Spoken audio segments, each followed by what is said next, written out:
Mary, our economy is sort of upside down right now. The world is changing.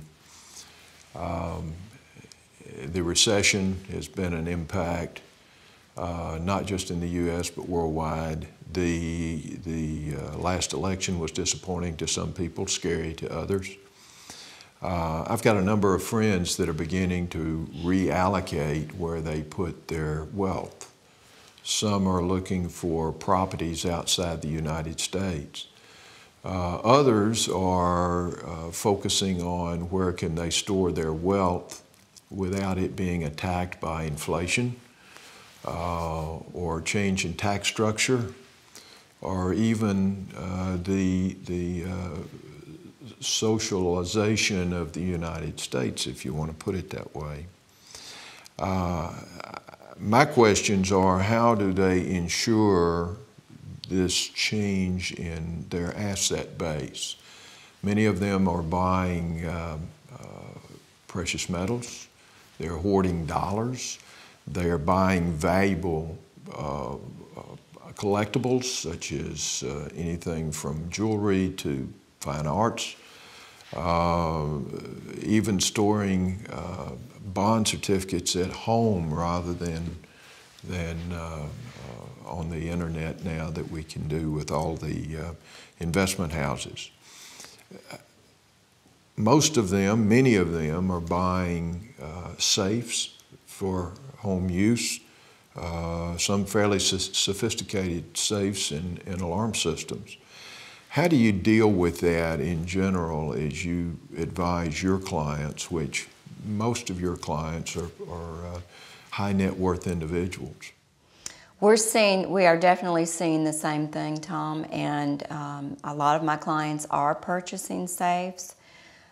The advantage of the safe is if you have your jewelry or valuable papers or whatever can fit in that safe, you do receive a reduced rate on insuring those items, so that's been helpful.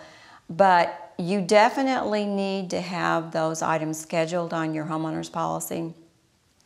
The coverage on jewelry, or the rate on jewelry, is a little bit pricey. It's $1 per 100.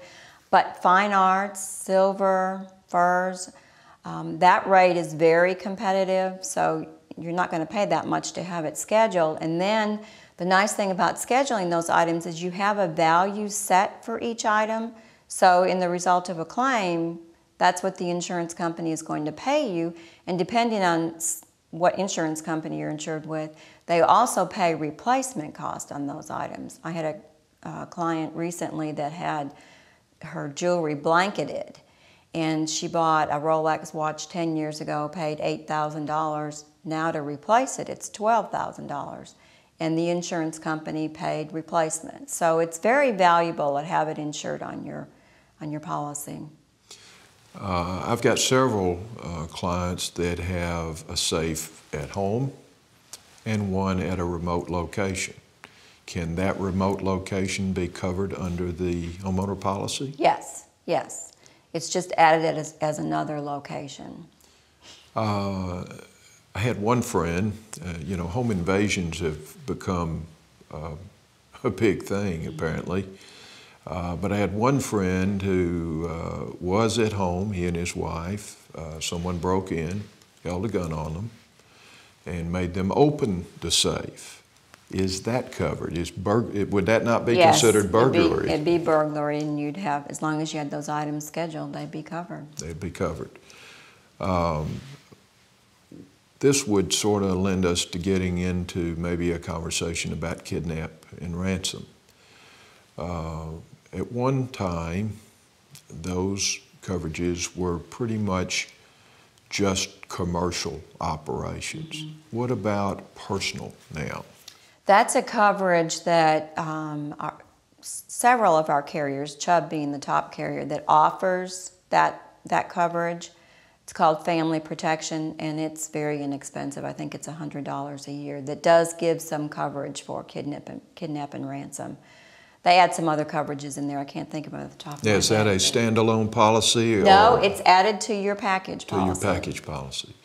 do all the high-end carriers, so we'd say Chubb, certainly, Fireman's Fund, ACE, AIG, or Chartis, do they all offer that type of They all coverage do. extension? They all offer that coverage. And it's something, again, in the past, we haven't really seen. I don't have any examples, claim examples, but it's something that definitely our world is changing, that people need to think about adding that coverage. Well, I have 3 friends that have had either attempted or actual home invasions in the last 12 months. Oh my gosh. So, and that's in what we consider to be a relatively safe area, is Nashville, Tennessee. Well, Mary, thank you. That's good information. Thank you.